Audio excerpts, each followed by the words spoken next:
All right, hold on. All right, yeah, now I done slid on you. Now I done caught up with my guy. You know what I'm talking about. So he can come through. I know he got some real important things he want to talk about. He been doing a lot of work in the community. His name rings bell amongst all the powerful youth out there. You know what I'm saying? He's one of the young brothers. So you know what I'm saying? With not without me, you know what I'm saying, dragging it out too long. Let me bring you on here and let him know who you is, man, and where you from. Man, I definitely will. Okay, so my name at birth is Theodore Miles Carter, but many people know me as Minister Taharka J. Shakur. My moniker is Mr. True. I'm originally from the west side of Chicago, currently stay on the south side of Chicago, and I am just a revolutionary first and foremost. I love my people second most, and I love myself most importantly, which lets me love everybody else. Okay. I like that. I like how you coming. You know what I'm talking about. Now tell me a little bit about your upbringing, man. How was your upbringing was? Oh man, and it's so interesting to go into the story. So I was born on the west side. My upbringing was interesting. When I first was born, the first words my father ever said to me coming out the womb was, "I will never love you because you was dark skinned." Whoa. You see, you going there. You done came out the gate something with that. Like, you gotta have to break that down, man. Explain that to me. Why? Give me some more about that. Dig in that for I, me. I'm gonna dig into it. And so my father is a quarter white. His mother is half white. Okay. Came out dark skinned. He gave me his name. I went through life not really feeling valued and not having self worth, not feeling like my father ever truly loved me. And that played a big part in my identity crisis growing up, not truly understanding where I fit in, knowing that there was a special gift that the Creator put on my heart and wanted me to do something for my people, but not having your father's support, his love, which is and then him leaving at such a young age. My father left us when I was 9 years old. I got three sisters, and the worst thing the thing he put on me as he walked out the door, the last things he said before he left was, "Now it's your turn. You have to take care of your mother and your sisters." I'm 9 years old. Never having your support, not even knowing certain things of being a man. So would look into other people, try to find role models to structure myself out in those situations, having that lack of a father, but understood he didn't have his father. His father left when he was 5 years old, and dealt with certain trauma. His mother not him having his father's name, his mother abusing him just for her dislike of his father, Right. but basically just became a ripple effect as time went on. Man, that's deep. That's deep right there. I never encountered a story like that. It's one thing that stuck out to me about what you just said to me is you said you without you having your father, it created a identity crisis. You know what I'm saying? That kind of stuck out to me. Like, is that something you truly feel? Do you think that's a blanket effect amongst all the youth in the city or throughout America? You know what I'm saying? A lack of father creates an identity crisis within our youth. Do you think I, that's I definitely agree, and I want to go into. I was just looking at a post on Facebook, and it was like, "Mom means this, so what does Dad mean to y'all?" Right? right? And comments that people were saying, this disillusional and disappointing, um, disappeared, and just not there, right? Distant. There's so many misnomers on not just black fathers, but fathers in general. But Right.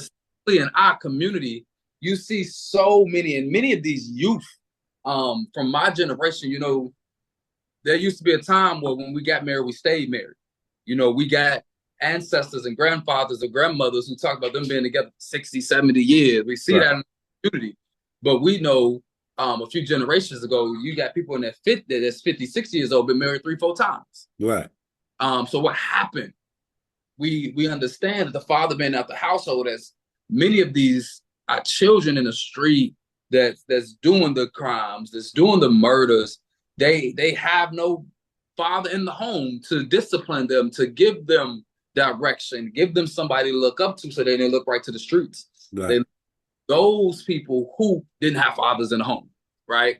And you see a ripple effect of continuation of fatherless families leading to the death, the continuous not falling out of school, and ending up in jails. And it's a ripple effect of that identity crisis we end up having when you don't have a father or man as a man to look up to. Right, right, right. I agree with you. I agree with you. You really broke that down. Have you ever been a part of any street organizations or involved in any violent situations growing up as a kid? So growing up as a kid, I grew up in the Holy on the west side, Park um, City? Holy City. I grew up Okay. in. I myself was always ostracized in a sense where there's always that one kid that they see like, oh no, he gonna make it, he gonna be different, leave him alone. Right. So I was associated with the unknowns Okay. Okay. that area. Never particularly gang bang, but my homies, my closest friends, they did. So there were many big brawls inside of my block, but I was friends with both sides. That's always how it's been. I'm a peacemaker. I love my people. Right. So anytime the clash was happening, I would step outside. They'd be like, both sides were like, no, this got nothing to do with you. Just go back in this house. Right. What high school you went to? So I went to a few different high schools, but I went to high school up north, actually, in Uptown at a school called Uplift Community Okay. High School. But the high school down the street from where I lived was Marshall. Okay. Okay. That was my neighborhood's high school. And just in that experience, now in my adult life, I ended up moving into West Inglewood. Again, not associated with any gangs, being a minister at that time. You talk about a violent situation, give a testimony in this violent situation. I came from a meeting in the South Shore community, was driving back home. My business partner was dropping me off. She was tired. She let me drive. She got into the passenger seat. We pulled up to my home. I looked to my left. I don't know if you remember in 2018, that funeral that got shot up on Cottage Grove. Yeah. Yeah. People who shot up that funeral lived in my neighborhood. They decided that they were going to go into my neighborhood, and if they found anybody sitting inside of their car, to shoot them. 30 minutes prior to the situation I'm about to tell you, they killed a couple sitting in their car. 30 minutes after the situation that I'm about to share with you, they killed the young lady stepping outside of her car. I pull up, I put the car in park, I look to my left, there's a gun in my face. He shoots one time, that bullet penetrates What community is this? West Inglewood. In like what general area? Like About 69th and Dame. okay. Okay. There. All right. They pull up right in front of me. They pull up to the car. I look in his eyes. He look in my eyes. He shoot one time. That surprised me because I'm like, never am I getting shot at. I don't even do anything. I'm a minister. Why am I being shot at? That one penetrates the door. The next 20 bullets do not penetrate the door. He stops shooting, shoots one more time. That one penetrates. That one grazes my back, hits the person sleeping in the passenger seat next to me.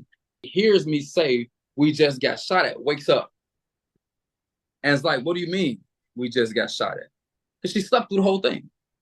Now, the entire block woke up, but she stayed asleep. So again, when you talk about, a story of Right. being in it, yes, I've had guns in my face. Again, my friends around me, they Right. were in Right. that growing up. And I remember one of the crazy stories from childhood.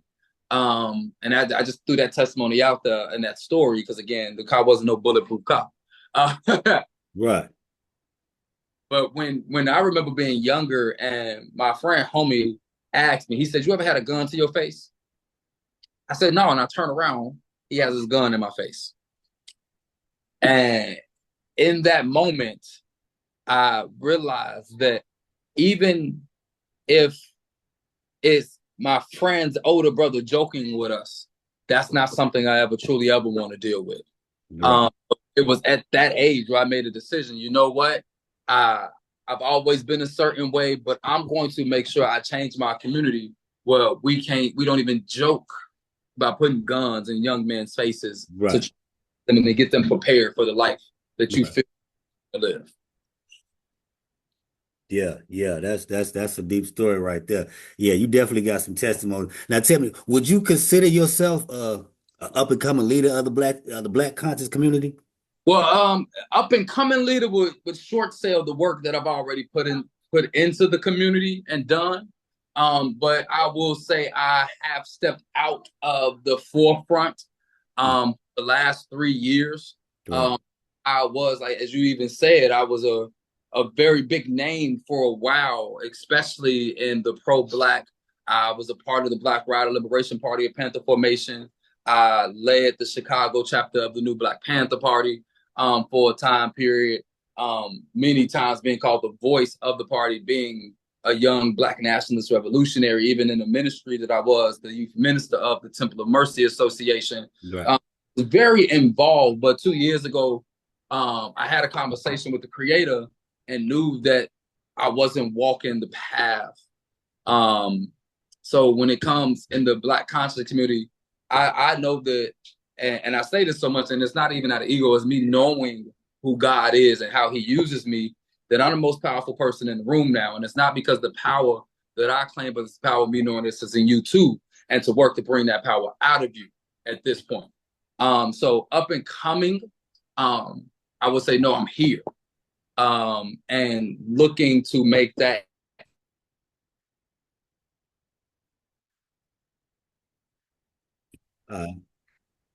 Uh, yeah, yeah, yeah, yeah. What was he at? I think I was about to ask you. Uh, you familiar with Khalid Muhammad, right? Yeah, I'm very familiar. A lot of Familiar, people familiar with say, Malcolm X? very familiar with Malcolm X. How about Steve Biko? Steve Biko, I love Steve Biko. Marcus Garvey? Oh, Marcus Garvey is one of my biggest. I say the vision that Marcus Garvey had combined with Gaddafi is one of the biggest two things I do: creating our own government and then creating our own banking system. You Is one said, of the major visions you that they said had. Gaddafi. You said Bring. Gaddafi. How about Martin Luther King? Oh, I love Mark. I love Martin Luther King, but he made a statement that made so much sense to me. He said, "I feel I led my people into a burning house." That's a real good one, and we could probably bend back and touch on that. But the reason I asked you if you There's, knew all these names, right, is there's because a few ones, but I want there's some of my favorite Fred Hamptons and Huey Newton. Fred Hampton. That's another I could have put him in there. You know what I'm saying? And as well as a bunch of other ones. But the reason I asked you if you knew these names because I was wondering, by you being a particular type of brother that you are, I was wondering, are you willing to make the sacrifice, the ultimate sacrifice, like they did for the people? So I I would live by the people, and I want to quote Fred, but at this point, I don't believe none of us need to die anymore. Um, I have already shown that I'm willing to make that sacrifice. Right. I'm willing to sit in the rooms. I'm willing to stand the enemy right in their face. I'm willing to call the white man the devil that he is. I'm willing to go into their arenas. I'm on their watch lists. I've been blackballed. I'm already banned on social media. I'm shadow banned on many different things. They made sure to take some of my pages. About lectures in the past, I've already shown that even that shooting that I said, it was a case of just violence, but that's not the only time I say they targeted to try to kill me. They've tried to take me out a few different times. Interestingly enough, in vehicles where I literally have had other situations of me knowing after going to a certain meeting, speaking in a certain way, somebody tried to take my life the next day. Right. But I understand the powers that we have and who we are. That, as the Bible says, but I understand it's deeper than what the Bible says. When no weapon formed against me shall prosper. Um, I know God and don't believe in God, and in knowing God, I know that there's nothing that no one can do to stop me, not even me. I was very suicidal growing up. I tried to kill myself multiple times, but something just wouldn't let it happen. I just shared you a story about a car being shot at 22 times and the bullets not being able to penetrate the door. So Am I willing to die? Yes. Do I have to die? No. I can go with that one. I can go with that one. Real good answer. Real good answer. What was I about to ask you? If you had a community center in the hood, what would you have? What would be three of your curriculums if you had your own center? If I had my own center, first it would be self development and understanding who and the power we are and changing our mindset to being self love. And I want to really go into that one because we are so anti ourselves. We hate ourselves.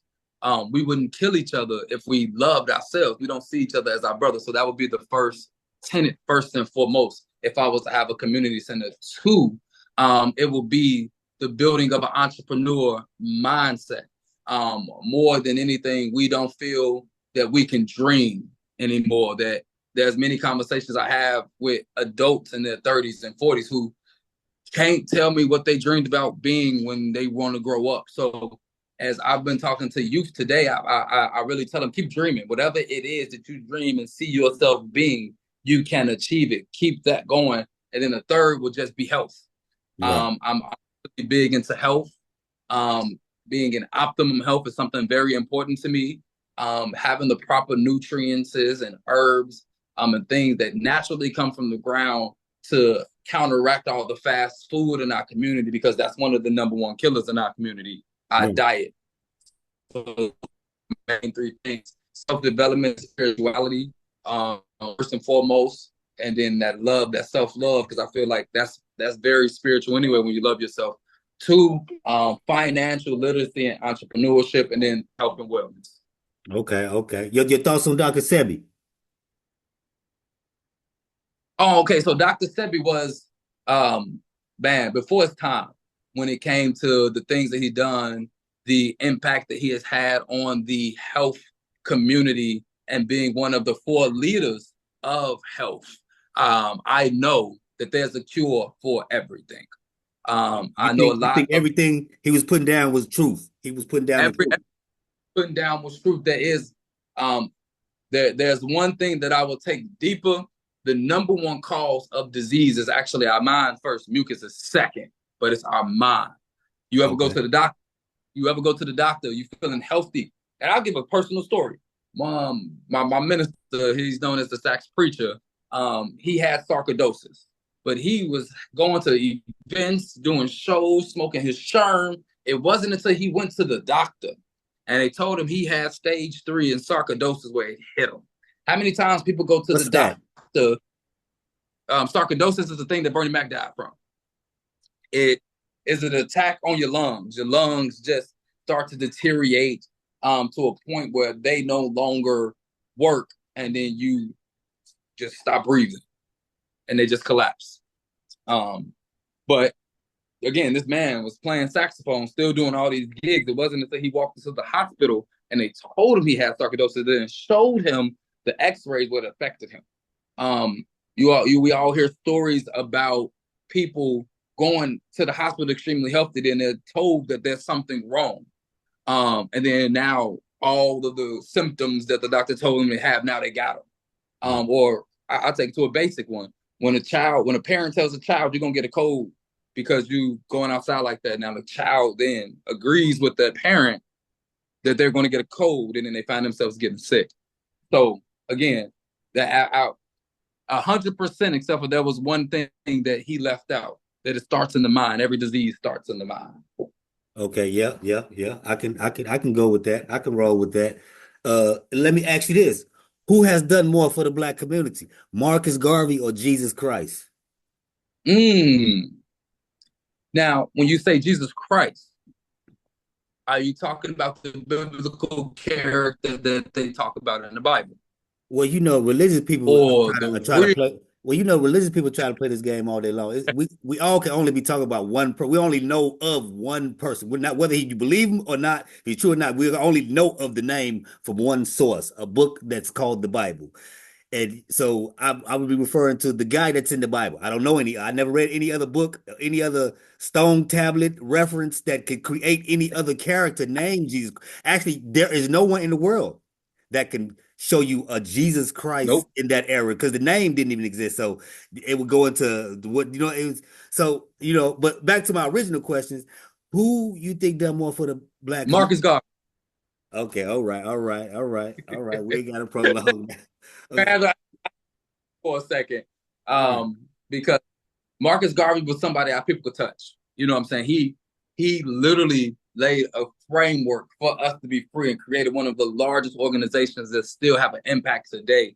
He gave Black people an identity and showed them that they can save their self. Where Jesus, aka Yahshua, said, "These and greater things ye can do." We don't listen to him, but Marcus Garvey said, "Up my mighty race," right, right. and we got. That's what's up. That's what's up. Uh, why? Where do you think our Black Wall Street? Do you think it's important that we start creating more Black Wall Streets? I think our economic development is paramount. Um, One of the major things that can rechange our community is our financial literacy. We don't understand in Chicago alone. We owned 4 different grocery stores. We had the Supreme Life Insurance business. We had banks that we owned. And that all just we lost in like the 50s and the 60s. Um, Right. It ties in. It goes. It ties into that thing you said. Martin Luther King said earlier about we integrated into a burning house. You know what I'm saying? to a burning house. We took a social approach to integration and not a commercial approach to integration. But even in that, one of the things that I always like to point to that a lot of people miss is the bombing of Black Wall Street and the Great Depression. They happened at the same time. When Black people were rising up economically, America was becoming depressed. Their financial system literally destroyed and imploded on itself. While at the same time, you got Black people traveling over to France on their own cruise ships. We don't Right. know what the beauty of what we had back then. Traveling on their own cruise ships to go spend hundreds of thousands of dollars at that time. We don't know the the wealthiest people that exist, but we were doing some big things. So for us to change our community, we need Black Wall Streets to be building, and then we have to have the security to protect them. Do you think the system is against us? I know the system is against us. So do you think the path to an economical freedom is a legal one? I know it's illegal, and I believe we have to kidnap the white man's God, which is greed. Go and break that down. What you mean by that? What do I mean by that? So we recently had a someone that is of Black descent get on the wealthiest Black people, the wealthiest people in America. His name is David Stewart, and his net worth is $11 billion. Hmm. Imagine if a group of us, because they can't stop us, but their system is against us. But at this time, there's nothing that they can do to actually stop it because us making, as the Bible saying, again, it's the book that many people have read. The last shall be first, and the first shall be last. We all know that we were the first to do everything economically, that they got their systems from us in the first place. We just have to stop asking for it. Just got to take it. What do I Right. mean by take it? The Spook Who Sat by the Doorstep. Wonderful book, wonderful movie that kind of explained how one of our brothers who was Black conscious went, joined the FBI, came back, brought that same information to the gangs right here in Chicago, then systematically used that to infiltrate multiple different businesses, duplicate the things they were doing, and help to destabilize the systems that exist. So what do I mean by that? There are 13, I'm going to the plan. Look, you said break it down what I mean by that. Right. There are 13 cities that are major Black cities, and they all have one thing in common. They have financial districts that are the blood flow of America. What if, two sides, we don't understand the power of us not shopping or doing business with them? What if for 3 days, Black people didn't go to work, didn't shop, didn't bank with them? Their system in 3 days would plummet. We are the life force of everything financially in their system. Look at everyone who's in our community, from the Arabs to the Asians to the Indians. They funnel all the money outside of our community and never put nothing back in there. Right. Then we go to the downtowns and spend all of our hard-earned money that we just made to give it right back over to them. The other side of it, what if we understand that stocks exist, we understand that crypto exists, Bitcoin, all these other currencies where you can now trade money and there's no regulations on how much you can make, and people can financially become millionaires overnight if they literally sat down and did it.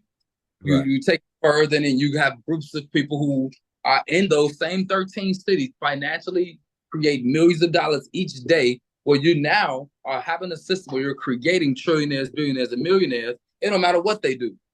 Then what we can do, how they keep on saying invest in Africa, invest in Africa. What if we then went with what Gaddafi was doing? Because that's why they killed Gaddafi. He was going to bankrupt the rest of the world by creating a currency that was backed by actual natural resources again. Right. What if we had a collective of the wealthiest people in America that was black literally invest all their money into a currency in Africa that was a continental currency that was backed by the resources? All the economies of the world will bankrupt. That's what I mean by kidnapping the white man's God. Right. Okay. Okay. You sure just broke that down in a way that, people gonna have to come back and watch this video five, six, seven times to really get your pen and pad, do your homework. You know what I'm saying? This video just turned into a whole educational process within itself. You know what I mean? And And I books coming out that's gonna break down the system even more. okay, okay, okay. Well, we're gonna be on the lookout definitely for that. You know what I mean? What are some of the other things you got going on? So I have really stepped into my moniker as Mr. True, where I really want to bring in the truth to our people, the truth of who they are, the power that we have within. I have a company called Helping Hands for You, which the goal of it is to be that go-to for anything you need, truly the 311, 911 for the Black community, that will be then set up as an app that will nationally launch sometime next year. But the business will relaunch in the end of this year for the Chicagoland area, but then to instantly be franchised all across the nation to then have this companion app. That's one of the biggest things that I'm doing right now. I'm in the financial industry. I want our people to understand that life insurance is one of the most powerful economic tools that the others use. I was just on a call earlier with AC Green, and he mentioned he went into a bank and he asked the bank manager, what's one thing that I don't know that you can tell me? He said, every single day, there are young people coming in with life insurance payout checks every day, and don't none of them look like us. Imagine if our communities was insured. I have a friend by the name of Mashan Ali. He has You know a what? organization, And I crime get pay. you. I don't mean to cut your cipher, right? Yeah, You just made me think of something. You know what I mean? It's kind of off. It's kind of on topic, but off topic. You know what I mean? It's you know what I'm saying. But it just made me think of you because you were talking about the insurance thing, and I was just thinking about the system and how it works and all these different people's. You know what I'm saying? What I do for a living, as far as the music and the entertainment industry. You know what I'm saying? All the things going on with P Diddy and all the industry and Hollywood and all these different things, right? And you was talking about the insurance thing, and like for the past couple of weeks, right? I've been watching these videos, right? Well, no, I've been piecing together a bunch of things I've been watching, I've been seeing for the past few months. You know what I'm saying? And one of these videos, I had to, let me see how I can explain this. One of the videos, right, I was watching, it was a guy by the name of Terrence Gangster Williams, right? He just got the Fed joint, right? He was a killer from New Orleans. He's a Birdman's brother. If you know mm, Cash Money Millionaires, Birdman and Slam, that Lil Wayne and BG and all them cats. yeah. He's their brother, but he been locked up ever since the 80s or the 90s or something. He just got out. Oh, wow. You know what I'm saying? He's one of their brothers that we never heard, people never knew about, right? But he was locked up for a whole bunch of murders. He told on a whole bunch of people and he got out, right? And so he got a podcast and getting his money and doing whatever. But he was telling his life story, right? About when he was a kid and how his brothers, the Cash Money Millionaires. See, I don't know if you follow rap like that. But he was telling his story about his brothers, Brian, Baby and Brian. which is some of the Hmm. biggest people in the music industry right now, right? As far as the Yeah. black community is concerned. And he was telling a story about how his big brother and them, baby and them, will come get him to go have him do hits and shit, knock people off, right? Mm. And, he telling this, right? Or whatever, right? So, it's just typical shit, right? It's shit going all through America, right? That we know everybody got the big homie in the hood come like to put in his work for the hood, whatever, right? But the thing about this story, and this was happening like probably like the late 80s, maybe, early 90s, late 80s, somewhere around in there, right? Maybe. And he said, after doing all that, and they had a little crew of goons in the neighborhood, they all a little clique of them, right?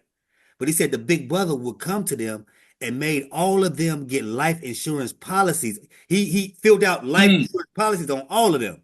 No, they kids not. They not thinking of it. You know what I'm saying? Like that you can get. It's like you go get life insurance on your kid. You know what I'm saying? You don't Yeah. expect bad of your kid. You're not putting your kid out there to do nothing. You know what I'm saying? You're not even expecting to collect this money because you expect to die before your kid. But just imagine if the big Yeah. homie come get life insurance policy on all the little shorties in the neighborhood that gang bang, that kill people, that shoot, that recruit. You know what I'm saying? Now, this Man, is a that's no-brainer. This is really a no-brainer because you gonna know at some point you're gonna know this little kid is gonna get knocked down himself. And I'm the yeah. one that's getting life insurance policy on all these little shorts. But he told that story right there. It clicked. It kind of clicked in me. Then I heard somebody else in that little circle talk about the little same little thing, right? And then they went and Mm. got to deal with the music industry. This is before the music industry knew how to put insurance policy on the rappers. Before they know Mm. this is before the drill. This is way before drill rap. Damn near before gangster rap. So because the industry wasn't putting life insurance policies on their artists back then. This is only a Mm. almost recent thing since the music done changed to a drill type of era. You know what I'm saying? Yeah. It puts me in the mind like, well, damn, bro, them, get, what I'm saying? These white people, Mm. the game plan to how to collect money. I don't know. I just you talking about the life insurance thing, kind No, of no, no. That is one of okay. So who profits from our death, right. It goes into all that, right? right? Who we lose when people die in our community? They win, right? Who all wins? The police department, the funeral homes, the ambulance, all these. The insurance companies. How does the insurance companies wins when we die? Because the government already got insurance policies on us, and we just don't know it. Right. Right? So imagine if we just now have the policies, and I'm gonna go on that. 50,000 young men were murdered last year. Imagine if each one of them had a minimum policy, like a minimum policy that costs like $50 a month and $50,000. I'm pretty sure those big buildings downtown, the John Hancock, which is an insurance company, the AIG building downtown, which is an insurance company, was going to sit Brandon Johnson down. It might have been Lori Lightfoot at the time, but sit Brandon Johnson down like, hey, we got to do something about that violence in those communities. We're losing too much money. Right. Because right now they're making a bunch of money. But imagine the moment they start losing money, we'll see the drugs get out of our community. We'll see the guns stop flooding our community. We'll start seeing better schools in our community because they not gonna want us to be killing no Right. more because our children are now insured. We changed from a community of death and pain to insure and thrive Right. because we don't even understand the leverage power of a life insurance policy. We have not been properly educated, and that's one of the major things for me is educating our people on the leverage side. We keep putting money in bank accounts, we keep putting money in these 401ks. We think we're getting Roth IRAs, but they all have limitations. They all have things. They don't really grow our money, but yet the rich keep on getting life insurance policies. They constantly getting more and more life insurance policies. What's the power of it? What's the power? What's the power? You could put $2,000 into a life insurance policy, pay $2,000 a year, but have access to over $200,000 That's real to game. leverage that. Pay $5,000, have access to $1,000,000 instantly that you can leverage. But we want to put our money in a bank account and just Right. to watch it look pretty. Right. You sure broke it down. You broke it down. And I mean, man, we done went deep, you know what I'm saying, way off into a gang of topics, you know what I'm saying. I know we're gonna have to bend back on, you know what I'm saying, because it's extended, you know what I mean. Conversation is real hella deep right here, you know, and I appreciate you coming on, you know what I mean. And like I said, I ain't gonna keep up, I ain't gonna keep up too much of your time. Go ahead, what you say? Now, there was definitely time for this interview to happen. Yeah. We're gonna get another one there. We're gonna have to get the face to face. Probably I'll probably come out there, meet you at some of your events, man. We get some boots on the ground and politic on a few ideas, you know what I mean, and see what we can come up with, man. Cause I like your energy. So, I appreciate you coming on, man. Man, we could turn it into a whole series. You can make it a Yeah. series with Mr. Yeah, we could definitely do that. We could definitely because I like your energy. You know what I'm saying? You got real good conversation, so we definitely could put it together. You know what I'm saying? I'm gonna chop this one up, send it out there to the people. I know they're gonna be asking a lot of questions. Gonna be, you know what I'm saying? Want to bend back and see you again. So we definitely gonna get it in. So what I'm gonna do? We're gonna end it off on this one. But before we go though, I want you to give a word to the youth out there, man. If you could tell a word to the youth, give me a word to the youth out there, man. So this is Mr. True saying something to you. Understand that there's more power inside of you than what the world tells you that you can do. If you can imagine a life that is super successful, money wasn't a problem. Know that money's not a problem. And every dream that the creator has placed in you, you can do. But once you look in that man in the mirror and tell him, I love myself, or tell her, I love myself, you will start to see a change that you will never believe. You start loving yourself, the change in the community that you want, you start loving the people around you. You start believing in yourself, and not just believing, know and put faith on the forefront.